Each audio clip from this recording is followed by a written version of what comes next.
نوتدونی اولین فروشگاه نوت موسیقی در ایران.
سلام دوست من، شما پیشنمایش این آموزش رو مشاهده کردید.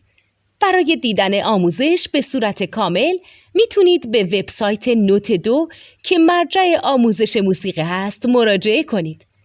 همچنین برای تهیه نوت موسیقی مرتبط با این آموزش هم میتونید به وبسایت نوتدونی که بزرگترین آرشیو نوت موسیقی در ایران هست مراجعه کنید.